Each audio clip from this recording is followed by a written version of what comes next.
Will Americans get access to a vaccine?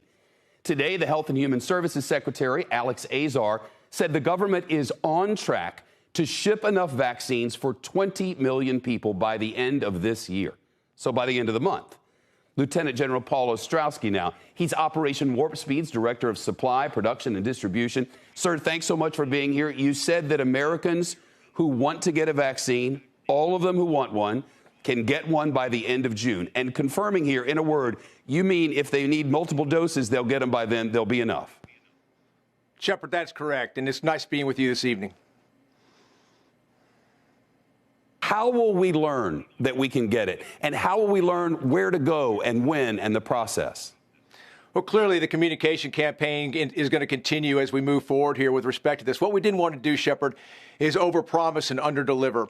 So now as we know and get a better picture with respect to our production and where we're at on our vaccines, ensuring that we get it to the prioritized populations, we want to go there first. And as we continue to stockpile the vaccines, getting them out there to the rest of the American people, we figure that by the end of February, March timeframe, it will be open to all Americans, certainly by April for sure. And we will continue to provide that information to the American public in numerous forums to include sites such as this.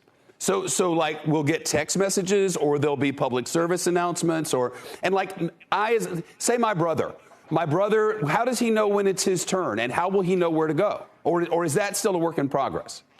Some of it's a work in progress, but certainly public service announcements. We'll have also websites that show the states and where in the states to go get the vaccines, and also what prioritization groups are going to be in line. So we will all that will be available to the American people. So how will they know if I'm a priority or not? Will I have to show an ID, or how will that work? Well, certainly we're not going to turn anyone away. We know that already. But if you're an elderly, we know that. If you're a healthcare worker, you have the credentials to show that. So we will look at those particular things. But again, it's going to be up to the governors to decide the priority within their states. They know their states best. But I'm saying, like, I know diabetics will come earlier likely than others. But how would you know if I'm a diabetic? I'm asking, is there an ID requirement, or is that yet to be decided?